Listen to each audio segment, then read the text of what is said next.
नमस्कार, मैं Jully Tiwari. Daily news में आप सभी का स्वागत है। तो चलिए नजर डालते हैं आज के कुछ मुख्य समाचारों पर।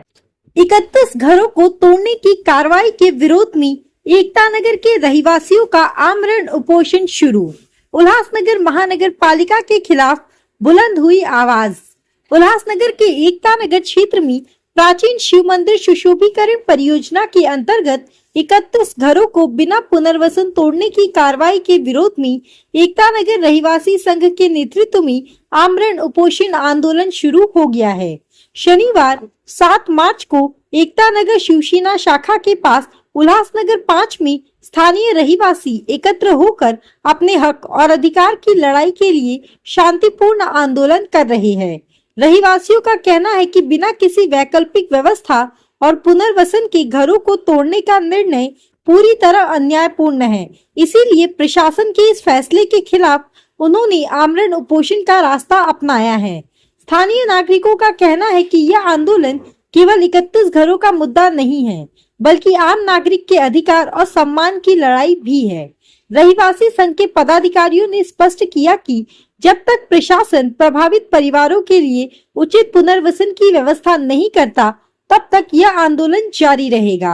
आंदोलन स्थल पर बड़ी संख्या में रहवासी उपस्थित होकर एकजुटता के साथ प्रशासन के खिलाफ अपनी आवाज बुलंद कर रहे हैं। इस आमरण उपोषण आंदोलन में राकेश जाधव, शाहनवाज शेख, मिलिंद भोईर, प्रकाश नलावड़ी, अशोक सिनिरप्पा, ललिता पेड़े, सुक्कू वागे, उषा वागे और रोहित फोकड़े सहित कई स्थानीय नागरिक और पदाधिकारी शामिल होकर आंदोलन को समर्थन दे रहे हैं।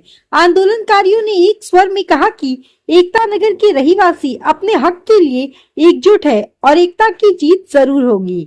वहीं रहवासियों ने प्रशासन से मांग की है कि घरों को तोड़ने से पहले प्रभावित परिवारों के लिए उचित पुनर्वसन की व्यवस्था की जाए, अन्यथा आंदोलन को और तेज किया जाएगा। जे आमचे जे इथले रहिवासी आहेत ते आज स्वतःच्या घरासाठी बसलेले आहेत, स्वतःच्या हक्कासाठी बसलेले आहेत।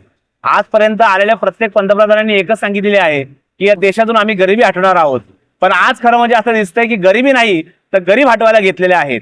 आज तुम्ही बघत असाल की उल्हासनगर महानगरपालिकेचा भोंगळ कारभार, जर त्या स्वतःच्या पत्रामध्ये ते असं अनुमोद करतायत की प्रत्येक लाभार्थ्याला त्याच्यावरती अन्याय होणार नाहीये, प्रत्येक इथला रहिवासी आहे त्याला घर दिलं जाईल आणि घर दिल्यानंतरच तोडक कारवाई केली जाईल।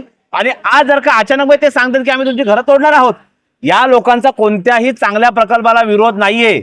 शिव मंदिरचं व्यवस्थितपणे झालं पाहिजे, त्या देशामध्ये आपल्या शिव मंदिराचं नाव आलं पाहिजे, अंबराचं नाव झालं पाहिजे, ही प्रत्येकाची भावना आहे। पण हे करत असताना गरिबाच्या घरावरती वरवंटा फिरवणं हे कितपत योग्य आहे?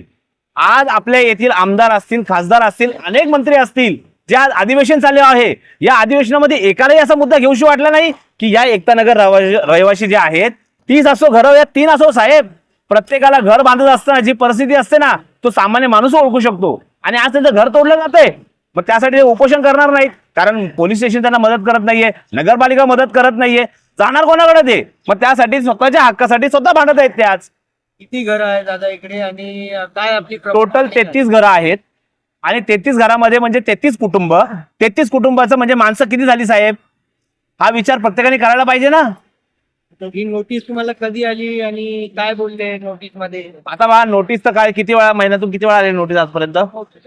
हा, 1 वर्षापूर्वी नोटीस आली होती। प्रत्येक वेळेस त्यांना सांगण्यात आलं होतं की आम्ही तुम्हाला घरं देऊ, त्यानंतर आम्ही घरं तोडू, आणि ते लोक तीच वाट बघत होते की बाबा आम्हाला कधी हे लोक सांगतात की इथं तुमची घरं असतील, त्यावेळेस स्वतः ते हक्क सोडायला तयार होते। आणि आज त्यांना अशी नोटीस दिली की आम्ही तुमच्यावरती 10:30-11 वाजता आम्ही थोडं कारवाई करणार आहेत। 120 ते 150 लोक या प्रकल्पामुळे इथे बाधित होणार आहेत। आमच्या इथे डेव्हलपमेंटला कोणताच विरोध नाहीये, पण डेव्हलपमेंटच्या नावाखाली, विकासाच्या नावाखाली इथल्या रहिवाशांवरती तुम्ही जे अन्याय करताय तो इथे आम्हाला काही समजून नाही येते।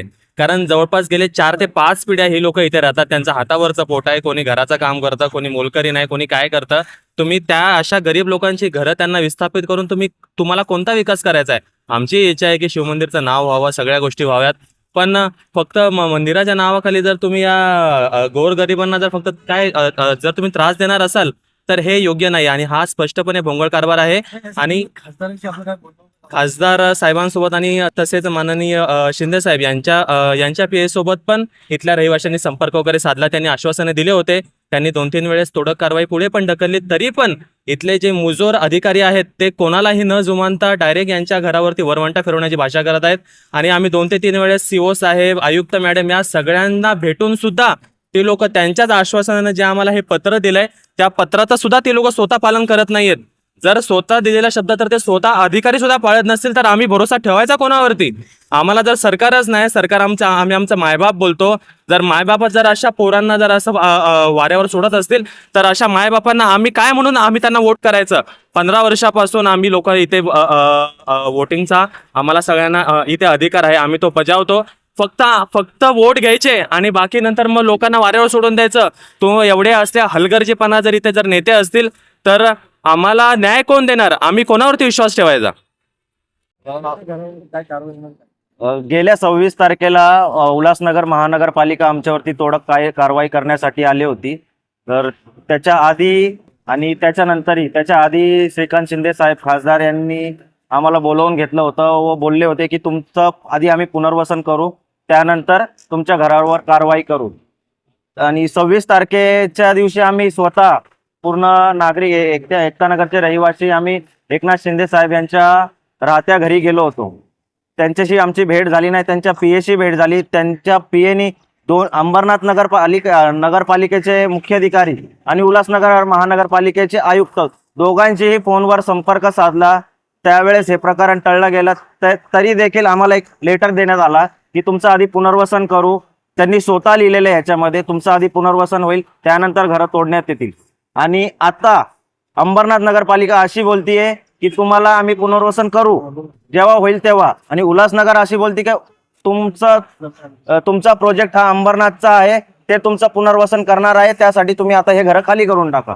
तर आमचा ह्या गोष्टीसाठी निषेध आहे. महानगरपालिकेचा आम्ही जाहीरपणे निषेध करतो. आमचं कुठल्याही प्रकारे कुठल्याही सुशोभीकरणाला, शिवमंदिरच्या सुशोभीकरणाला आमचा विरोध नाहीये.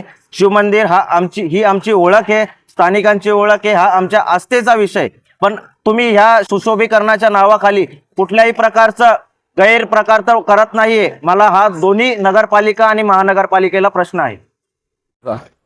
आज या ठिकाणी मी एवढं सांगू इच्छितो का गेल्या 50 वर्षापासून हा शिवसेनेचा बालेकिल्ला मानला जातो एकतानगर. आणि इथं कुठलाही व्यक्तीला सांगितलं हा शिवसेना बालेकिल्लाच आहे. आणि प्रत्येक माणूस शिवसेनेशिवाय कुठल्याही चिन्हाला वोटिंग करत नाहीये. आणि आज त्यांच्यावर अशी परिस्थिती आलेली आहे, कोणी इथे लक्ष देत नाही. फक्त मतापुरता एकतानगर वासियांना वापरला जातोय. मग आम्हाला न्याय भेटत नाही, घरं तुटली जातात लोकांची. मग आम्ही मतदान करून फायदा काय? एकच मागणी आहे की यापुढे अगर यांना घरं मिळाली नाही तर आम्ही कोणालाही मतदान करणार नाही, हे आम्ही ठामपणे सांगू इच्छितो. तो आज के लिए बस इतना ही. कल फिर मिलेंगे इसी समय इसी चैनल पर. तब तक के लिए मुझे दीजिए इजाज़त. धन्यवाद. हमारे चैनल को सब्सक्राइब करें और बेल आइकन दबाना ना भूलें ताकि हमारी खबरें सबसे पहले आप तक पहुँचे.